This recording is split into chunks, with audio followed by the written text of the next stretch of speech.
everybody. Welcome to the recovery scene. Tonight, I'm very excited. I have Clara Dick here, and she's going to share her story from addiction to recovery to addiction to recovery. She got into her addiction at around 19, and it took a relapse and a motorcycle accident for things to really start to stick and to come together. But I'm going to let Clara tell you the story because you don't want to hear me. You're here to hear her. Hey, Clara, thank you so much for being on. Yeah, I'm very excited for this opportunity and a little overwhelmed, but I just want to be as genuine and honest with my story and my experiences in hopes that maybe someone can see that there is a possibility for them to come back from a dark place as well. Absolutely. Starting out at a young age, I had a great childhood, no complaints. I didn't get into drinking until I went to college. And that's where I started to experiment with the binge drinking and the partying scene and realized that I didn't have to try to fit in to a social group. I could just drink and then I could belong to any social group that I wanted. I think that resonates with a lot of us. Yeah. Yep. It's a strange time. You know, you go from the structure of living with your parents and having activities and routines to being an adult and having to figure things out on your own. Mm-hmm. It was a very challenging time for me and a lot of depression and anxiety that fueled my drinking as well. Mm-hmm. Of just find an escape and something to cope with the feelings of really just not understanding who I was or what I was supposed to be doing in my life. So 19, started drinking. By 22, I had 3 DUIs. Oh, So it was pretty obvious that something was a little off. right. I had 2 when I was 19 and 1 on my 22nd birthday. And when that third one happened, it was really a wake-up call that, you know, obviously it's not a driving problem, it's a drinking problem. Right. And If I could just get better at this driving drunk thing, I would be fine. Right? Or just don't just hide your keys or something. Right, You know, you don't. right. You know. But that didn't work. You know, we put all kinds of restrictions on our drinking to try to control it. You know, I'm not going to go out anywhere. I'm only going to drink at home alone. I'm only going to drink, you know, a certain type of alcohol or on nights that I don't have to go to work the next morning, because that proved to be a problem for me to wake up and make it to work. So the third DUI happened and I had a 10-month sentence from that instance that I served jail time and house arrest and had a really cute ankle monitor that would test my blood pressure. So the first 10 months of my sobriety were really because I didn't want to go to jail or prison. You know, I had some time over my head. And at that point, I started to go to 12-step recovery group meetings. And I'm an active member in that today. It's a huge part of my recovery. At first, I thought it was very culty. I was like, I don't know what these crazy, happy people are talking about, but I don't need them to figure this out. Right. Just my happy way alone. Didn't work out so well. As soon as that ankle monitor came off, I took a drink. And about a month later, I was like, okay, I'm going to need to go find some help somewhere. So I went to a treatment center, found an outpatient program that proved really helpful in getting a foundation started. And that's whenever I took my sobriety seriously and started infiltrating recovery into my life. Mm-hmm. So, sober for maybe 3-4 years, things were getting good. I had a great job and a career that I loved. I was getting married, buying a house, you know, all these little like material promises that they say will come true in your recovery. They were happening in my life. And I came to the point where I was like, well, maybe I'm just supposed to be like a functioning member of society now. You know, I got into a lot of trouble. I know I can't pick up a drink, but do I really need to go to meetings like every day, every other day? Do I need to be praying and meditating all the time and talking about it all the time? You know, I don't want to be Clara. I'm an alcoholic. I just want to be Clara. I didn't want that to be a part of my identity. And I slowly started stepping away from recovery and the solution of keeping it present in my everyday life. Mm-hmm. But that went on for a few years. I was dry. I wasn't necessarily happy, But I wasn't super miserable either. I didn't want to die when I woke up in the morning, but I wasn't really feeling the joy in life. And in 2018, things slowly started to fall apart. My grandmother became very sick. And, we all have that one person that we call when there's something wrong. Yeah. And we need advice and solid. And, they're not going to judge you and they're always going to be there for you. She was my person. So when that started to happen, my marriage started to fall apart. I really started to feel alone. And that is when I think the emotional relapse started to happen in my life, of this misery, daily misery of just fear, of not knowing what was coming, and that I couldn't do anything about it. Right. That powerlessness. Yeah. And now without your meetings and your support system, right, you're kind of on your own and you have nowhere to share and get some coping skills. And yeah. I was just like floating in the middle of the ocean. And I like how you said emotional relapse, because I think we relapse emotionally and mentally before we relapse physically. Physically, absolutely. That's very powerful. That's a very powerful statement. Yeah. And I've learned a lot about being in touch with where I'm at. Sometimes we get this feeling in our gut, right? It's like we swallowed a grapefruit whole, and you don't know exactly what's wrong, but there's something happening in there. Right. We got to figure out what it is that's happening. Because if we don't, our behaviors and our actions, our thoughts are just going to be destructive until we turn it back on ourselves. That's my experience, right? If I don't know what's going on, the person I take it out on is me. Right. So I was just floating in the middle of the ocean, no life preserver, no help, nothing in sight. And my marriage had ended. I sold my house. My grandmother did die. That all happened within about a 3-month period. So I'm just a hot mess express. Right. Okay. I'm not picking up a drink, but I am white knuckling it through every day.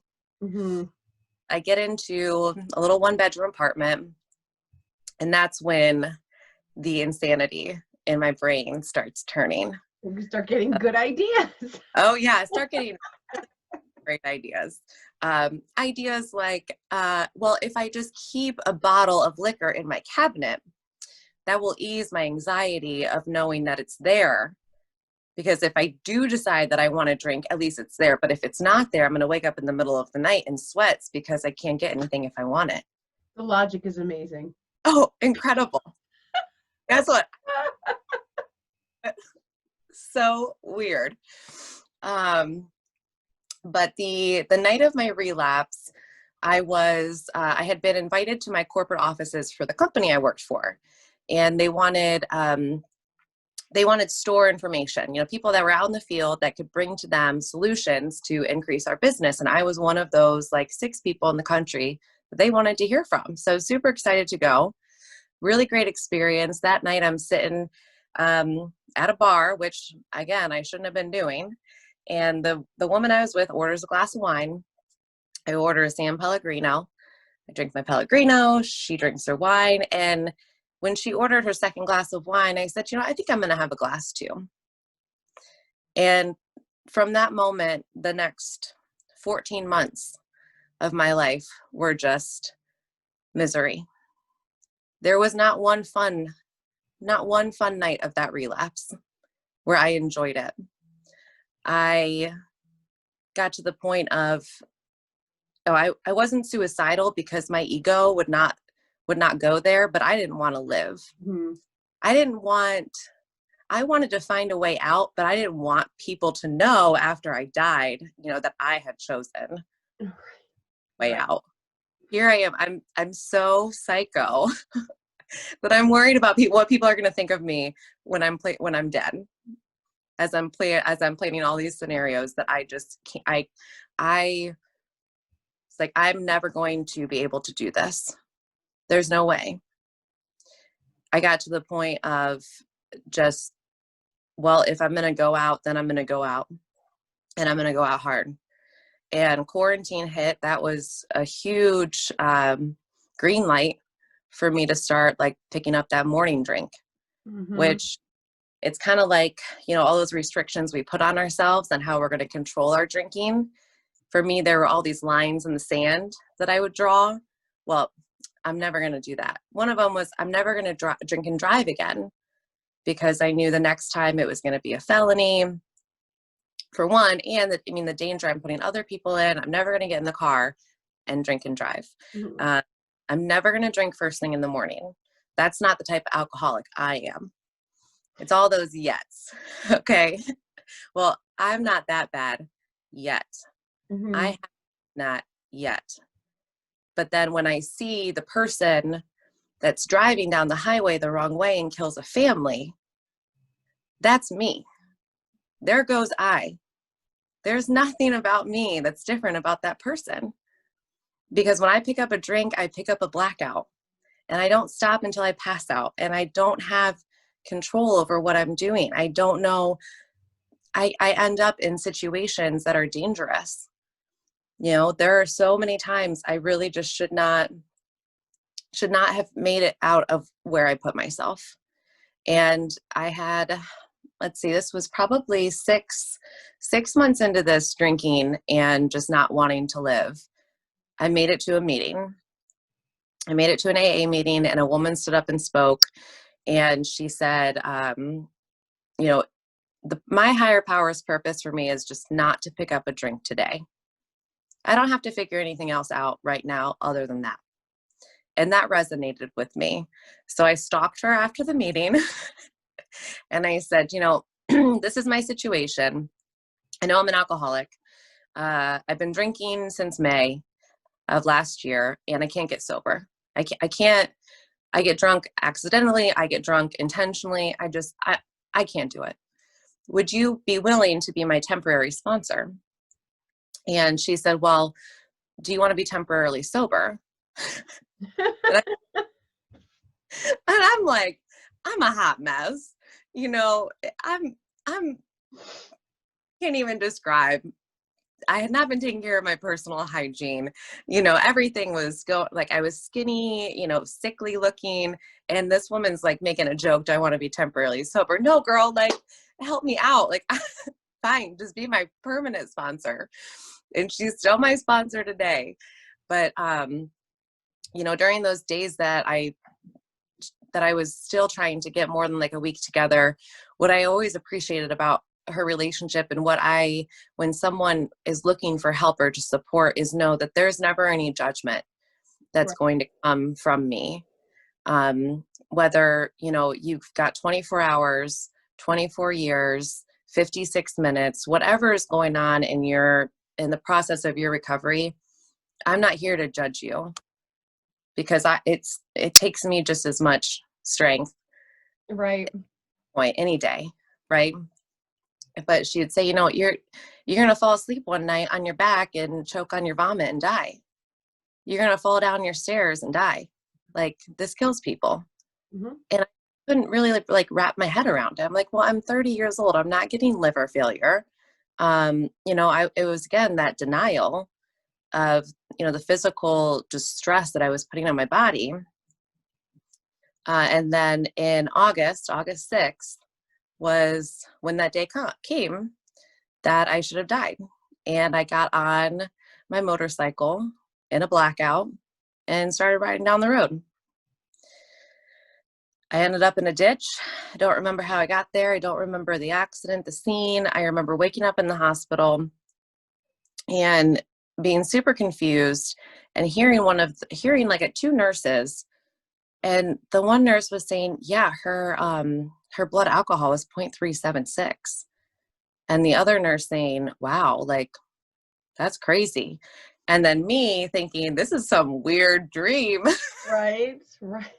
I don't know what's going on, but this is a very strange dream, because there's no way that's even physically possible, right?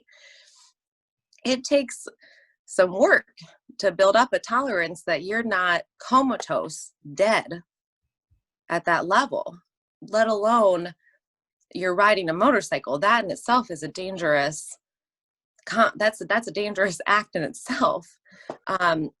Just the insanity, the cunning, baffling insanity of the disease that one would do that.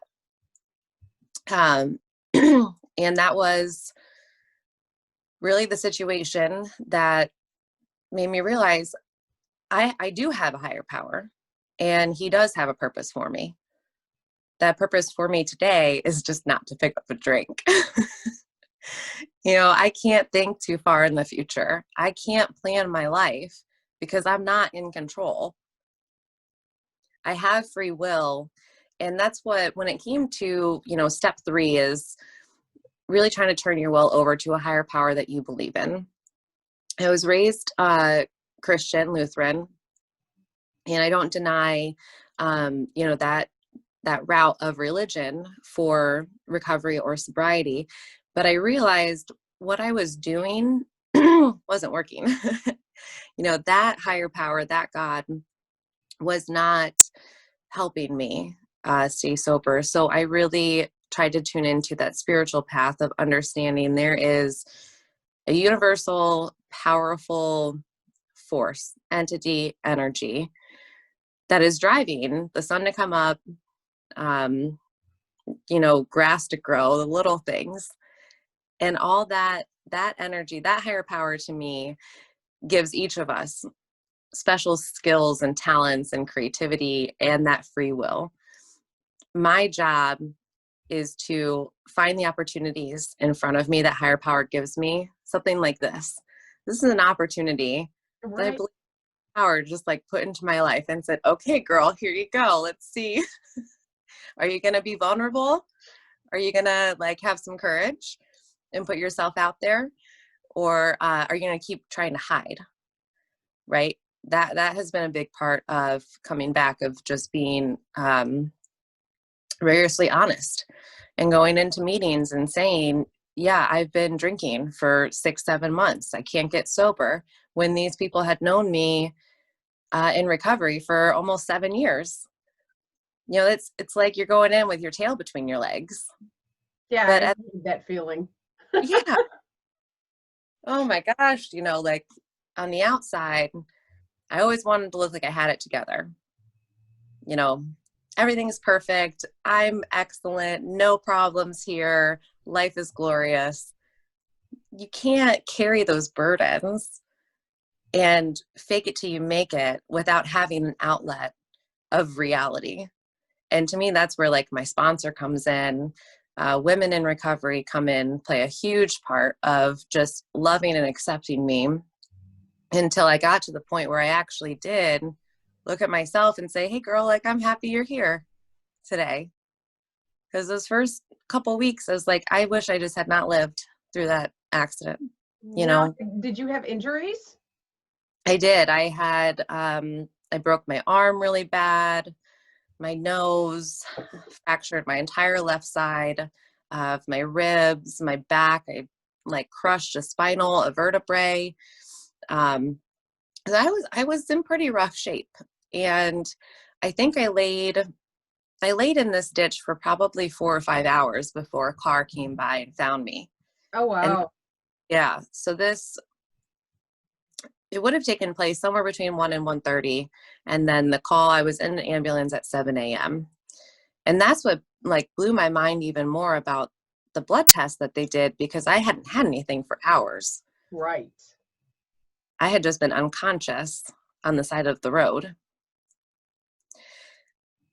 Now, were you in the hospital for a while then? I was in the hospital for about a week. And after that, I was able to come home being my parents. They were gracious enough to let me come back here and stay here and get on this recovery path. And it's been a huge, huge blessing in my life to have a safe place that I can focus on what I need to. I will forever be grateful to them for that. And the care of the medical staff. I had nurses and occupational therapists and physical therapists coming to the house multiple days a week just to help me shower, to help me get dressed. I mean, I was lucky to be just walking and not in a wheelchair. Right. So, Or worse.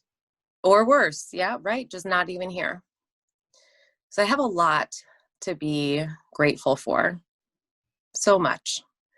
Um, and really, it's just when I wake up in the morning, I think, okay, I'm living, I'm here.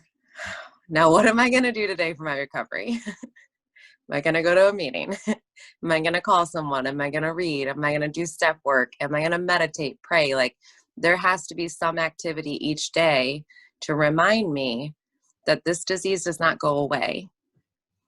It could be 25 years from now, and I could pick up a drink and be in the same exact position. Mm-hmm. And that's proven in history, not just in my own, but in others too.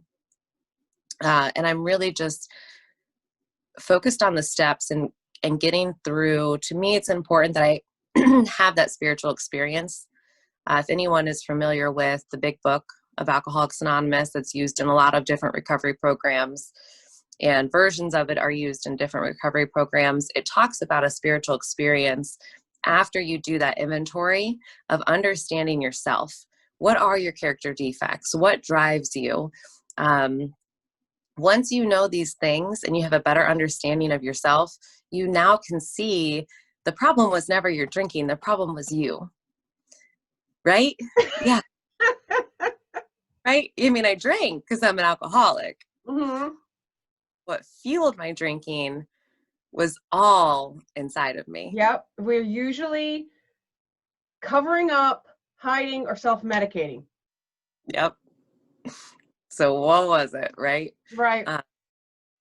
I had Yeah. a sponsor that would say, the drinking is here, the using is here, the problems are all here. This is where you have to get. If you don't get through and get down here, this is never going to get taken care of. Mm-hmm. Yeah, it's like the bottom of the iceberg. We see that it's a little tiny part of the problem. Mm-hmm. Why won't that girl just put down the drink? You know, we do these crazy things, and I wake up in another pile of my own piss and say, I'm not going to drink tonight. Not going to. Driving home from work. Okay, I passed the first liquor store. That's good. Past the second liquor store. You got it. You're almost home. There's that third liquor store, and then I'm drunk again. Mm-hmm. You know, but really it was because I could not sit in silence with myself and not have an outside distraction, whether it be a phone, a TV, music, another person, especially another person. Mm-hmm. Finding validation outside of myself, not understanding that personal acceptance is what I need in order to be fulfilled. It's not going to come from someone else, because when that person's not there, or if I try to change my location, I'm there everywhere I go. Right. Everywhere I go. I go to bed at night, I wake up in the morning, oh shit, there's Clara. Like I what tell my clients all the time, you have to become your own safe place. Nobody yeah, can be your safe place. You I have to be okay with being you, because you came into this world just you. You're gonna leave this world just you. It's always gonna be just you, no matter how many people you're surrounded by. So you've I got love to figure out a way to like yourself. be your own safe place. I'm taking that. Yep. I love that. I mean, what has that process looked like though? It's not easy Mm-mm. to sit down and put on paper, uh, all of the resentments that you have Right. and terrible things that you've done. These are memories that I have pushed so far into the dark web of my brain that I'm never touching and pretending never happened and don't exist, because the shame of those things was part of what drove me to drink. That inner turmoil of shame, like that was a huge issue for me to get past in order to find any time. But what I've tried to get into is loving kindness. That's been a huge focus for me, is like loving kindness meditations for acceptance and understanding that we cause our own suffering, our own emotional suffering. we're in control of, because we're trying to control or change or have a different reaction to someone else. Yep. So if I can find a way to just be in acceptance and know my higher power is going to work things out exactly how they're supposed to. Mm-hmm. If I do the next right thing, which is just doing the next right thing, not taking a drink, being kind to somebody, focusing on my recovery, always keeping that number one priority in my life, because without it, I'm not going to have any of the other material or emotional peace that I'm feeling when I wake up today. And the wreckage is still there. I mean, that accident has led to charges. I still have court dates. Right. I And was going to ask that if they charged you with anything. yeah, I was hoping, they just look at me and be like, yeah, this girl's beat to shit. Let's just let her Right. go. Maybe we No, should leave her alone. that's not how it works, unfortunately. I've watched the body cam footage from when the officers came on scene, and looking at myself in a ditch. That had to have been a powerful moment. It was not comfortable. And the officer, he knew right away, because you could smell it on me. I had an empty bottle in my saddlebag on my bike. And then, the radio came back that I had 3 prior offenses. So it was pretty obvious right off the bat of what this accident was. Mm-hmm. They've given me the space to kind of recover before the court system's gotten super involved. It'll be 5 months on Wednesday since this happened, and wreckage isn't going to get cleaned up overnight. But regardless of that, I know I'm going to jail for anywhere from 30 days to 9 months. I can do anything for 30 days or 9 months. If that's the consequence necessary to what has brought me to where I am today, Right. that I'm living, I haven't taken a drink, but 7:30 my time, I'm in good shape. Mm-hmm. All I can do is take responsibility for my actions, drunk or sober, and just live through those consequences and be grateful for them. Because I would not have stopped drinking if that had not happened. I know that, because I had been trying for a year. Yeah. It doesn't have to get to that point. There is an easier, softer way. Right. Yeah. Yeah. Not everybody needs to get in a wreck, but Ditch and breaking. right. There's an easier way. That's just my journey, and working through those resentments has brought me a lot of peace as well. I had a lot of anger, towards my ex-husband and the passing of my grandmother, that you have to accept it as what it is and find the lessons. For me, if I know what the lesson was, then it's not time wasted. It's time towards growth. How can I use this for a positive in my life in the future? Mm-hmm.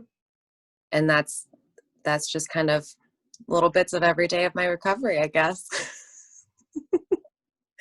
How can I use whatever is happening to learn from, Right. and be a part of the solution instead of a part of the problem? Right. That's Right. Well, we will definitely check back with you in the future. love See that. how things are going. Do you have a court date? Yeah, go back later this month, and this will be like my 4th or 5th time there. So I'm really ready to get it over with. Right. Yeah, I can The imagine. longer it takes, the longer it's going to take. Mhm. I think I'll into this sentence with 7 or 8 months of sobriety under my belt, and a 4th and a 5th step done. And I couldn't be more grateful for that. Yeah, I I think, I wouldn't always say that it was better necessarily, but I think better to go to jail for a little while sober than being free and dead. yeah. For sure. I'm with you 100% on that one. I You agree. know, I don't want you to go to jail, but if you have to, you know, Right. yeah, I'm glad it's sober, Yeah, you me too. know, and hopefully, and I'm sure any judge that knows, hopefully will take that all into account. Yeah. I mean, I'm in full, like, I'm in full acceptance of it. Whatever happens, I know I've been doing what I need to for my own personal sanity, right? If he sees it or doesn't see it, I'm at peace with it. And I wasn't for a while, but I've gotten to the point of just being grateful for it. Grateful, really, that I'm here. And whatever happens, it's going to happen.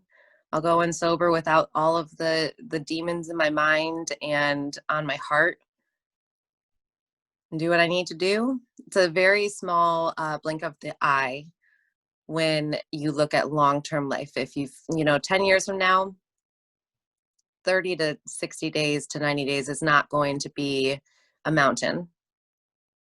It's going to be a little pebble. That's just Yeah. part of my story and my journey. Mhm. And you'll have something else to tell people, Yeah, you know? hopefully some good stuff. Yeah, it just adds to the impact of your story, you know? So, well, thank you, Clara. Thank you so much for being here and Thank telling your you. story and just being open and vulnerable. I really, really appreciate it. Yeah, absolutely. I appreciate the opportunity. I thank you so much.